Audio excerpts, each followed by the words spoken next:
Friends, welcome to the channel. आज अभी अगर करंट सिचुएशन की बात करूँ तो 12 अप्रैल के बाद यूके में सारी नॉन सेशन चीज़ें खुल चुकी हैं। Barber, gym, garment shops, each and everything. और लोग पागल हुए पड़े हैं, बाहर निकल रहे हैं, शॉपिंग हो रही है। दे आर क्यूज़, मतलब इतनी लंबी लंबी लाइनें हैं जो मेन यहाँ के शोरूम्स हैं उनके बाहर। और बाज़ार भरे पड़े हैं, पब्स भरे पड़े हैं। You can not find a table to book in a restaurant and all. तो अब थोड़ा सा फील आ रहा है कि हाँ यूके है ये। और ऑक्सफोर्ड में काफ़ी अच्छा माहौल बन ये चुका वीडियो मैं इसलिए बना रहा हूँ ताकि लोगों के बीच मन में काफ़ी ये डाउट रहते हैं कि भाई हमारा अगर एज गैप काफ़ी है स्टडीज़ में तो हमारा स्टडी वीज़ा नहीं लग सकता यूके का या कहीं का भी। तो उसके लिए एक जीता जाता एग्जांपल मैं खुद हूँ। मेरा स्टडी गैप 9 ईयर्स का है और 9 ईयर्स के बाद I applied for study visa and got it in UK. तो इसी के बारे में बात करूँगा कि क्या क्या चीज़ें आपको ध्यान किसी भी रखनी कंट्री का स्टडी वीज़ा अगर आप अप्लाई कर रहे हैं तो आपको सबसे पहले you have to go for your IELTS. ठीक है, कोई शॉर्टकट नहीं लेना है। आपको का बहुत सारी एड्स इंस्टाग्राम फेसबुक पे देखते हैं कि go to Germany, go to UK without IELTS, this and that. देखिए, अगर आप सब कुछ सही तरीके से करेंगे तो कहीं भी आपकी फ़ाइल में कोई दिक्कत नहीं आएगी। कुछ केसेस में लगते हैं, जैसे कि अगर if you have done +2 from ICSE board या आपके +2 हुई है सीबीएसई बोर्ड से भी इंग्लिश मीडियम में और आपके 80% से ऊपर है इंग्लिश में, तो दे माइट कंसीडर। लेकिन जहाँ आपका गैप आ जाता है स्टडी में, जैसे कि मेरे केस में था, तो आपको उसके लिए आइल्स कंपल्सरी हो जाएगा। तो first step is IELTS. I gave IELTS और मेरा अच्छा स्कोर आ गया था। अगर हम बात करें, फिर आता है कि क्या हमें जो हमारा स्टडी गैप है वो हम कैसे कवर करें। जो तो स्टूडेंट्स अभी ग्रेजुएट किए हैं, जो +2 से निकले हैं, उसके बाद उनके लिए स्टडी वीज़ा लगना बहुत आसान रहता है। लेकिन जिन स्टूडेंट्स को मेरी तरह काफ़ी टाइम हो चुका है और उनके स्टडी में गैप है, तो उसको हम कैसे फिल करें। तो उसका आंसर ये है कि अगर, जैसे कि मैं आपको अपना एग्जांपल देता हूँ कि मेरे गैप 9 ईयर्स का था, लेकिन उन 9 ईयर्स का मेरे पास पूरा मेरा वर्क एक्सपीरियंस था कि मैंने उन 9 सालों में क्या किया है, क्या एक्सपीरियंस गेन किया है।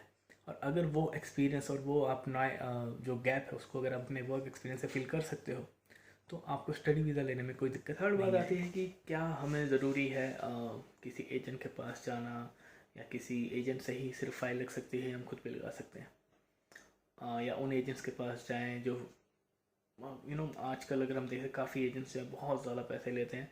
तो जस्ट एक्सप्लॉइट योर नीड्स, क्योंकि वो एक बच्चे की नीड को देखते हैं कि हाँ वो बाहर जाना चाहता है, तो वो मुंह मांगे पैसे मांग लेते हैं। तो अगर आप चाहें तो खुद अपनी फ़ाइल अपने आराम से आप भर सकते हैं। पहले आप अप्लाई कीजिए जिस यूनिवर्सिटी में जिस कोर्स को आप चाहते हैं, आप वहाँ पे अप्लाई करेंगे, अपना SOP स्टेटमेंट ऑफ पर्पस देंगे, तो they will revert back to you और बताएंगे इफ़ यू आर एलिजिबल और नॉट।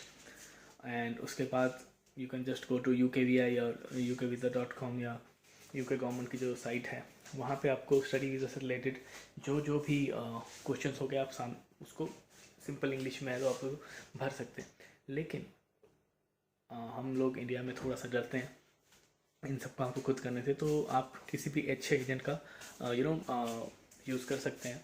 उनके पास एजेंट के पास जाते हो, आपने बस ये चीज़ देखनी है कि वो आपको एक्सप्लॉइट ना करे। तो किसी कोई भी एक रैंडम बहुत ही हाई अमाउंट मांग रहा है तो इसका मतलब आपको एक्सप्लॉइट कर रहा है। मैंने अपना मैं अगर आपको एडवाइस करूँ तो मैं आपको IDP, जिसको पैन इंडिया है, और वो आपसे कोई चार्ज नहीं लेते हैं आपकी फ़ाइल का प्रोसेसिंग का। They guide you and they help you at every step. और SIUK है और मैनी मोर, जो भी इंस्टीट्यूट अगर आपको, क्योंकि और ये आपसे पैसे क्यों नहीं लेते, बिकॉज इनको they got commission from the university. जिस यूनिवर्सिटी में आप जाएंगे वहाँ से इनको कमीशंस मिलते हैं और इसलिए आपसे पैसे लेते हैं। क्योंकि ये आपसे पैसे नहीं ले रहे हैं इसलिए उनको कोई फ्रॉड करने में आपसे कोई मतलब नहीं है। तो it's better to go with this kind of institutions. और इसके बाद आप अपना, आपके जो रिक्वायरमेंट्स पूरी हो जाती हैं, उसके बाद आप अपना फंड्स अच्छे से फंड्स बहुत ज़रूरी है। खासकर अगर आपको यूके में स्टडी वीज़ा चाहिए, आपको अपने फंड्स शो करने हैं और वो फंड्स आपको 31 डेज़ पुराने अपने बैंक में शो करने हैं। ना ही वो सिर्फ आपके फ़ीस के होने चाहिए, बल्कि 9 मंथ्स के जो आपके फंड्स हैं, लिविंग एक्सपेंसेस, वो भी आपको शो करने होते हैं। आप स्टूडेंट लोन भी ले सकते हैं, और उसकी अगर स्टूडेंट लोन नहीं है तो आपको अपने सेविंग में या अपनी कोई एफडी ऐसी आपको दिखानी पड़ेगी, आपकी, आपके पेरेंट्स की। तो ये मेन 4 चीज़ें रहती हैं जो आपको पूरी करनी होती है, और उसके बाद आपका स्टडी वीज़ा हो जाता है। मेरा 9 साल का गैप था, फिर भी मुझे बहुत अच्छे यूनिवर्सिटी में एक मास्टर्स के लिए सीट मिल गई, और मुझे मैंने आई थिंक 4 जगह अप्लाई किया था और मुझे चारों से ऑफर लेटर आ गया था। So if you have the write file, अगर आपके आइल्स सही हैं, आपका एजेंट सही है, आपके वर्क एक्सपीरियंस सही है, और आपके फंड्स में कोई प्रॉब्लम नहीं है, तो आपका स्टडी कैप आपके स्टडी वीज़ा के बीच में नहीं आएगा। दैट्स व्हाट मैं आपको अपने एक्सपीरियंस से बता सकता हूँ। और एक एक्स्ट्रा एडवाइस या टिप मैं ये दूंगा कि आप अपनी इंग्लिश ज़रूर अच्छी कीजिए, खास करके आपको यूके, कनाडा, किसी भी इंग्लिश स्पीकिंग कंट्री में जाना है तो आप अपनी इंग्लिश ज़रूर थोड़ी सी स्पोकन इंग्लिश, रिटन इंग्लिश, ये ज़रूर आप इस पर काम कीजिए, थोड़ा इसको बेटर कीजिए। ये सिर्फ आपको इमिग्रेशन से इंटरव्यू के दौरान काम नहीं आएगा। When you come here and you go through many interviews, आप इंटरव्यूज़ देंगे, आपको जॉब तभी थोड़ी अच्छी मिलेगी अगर आपकी स्पोकन इंग्लिश अच्छी है। तो आई होप आपको ये वीडियो पसंद आया होगा।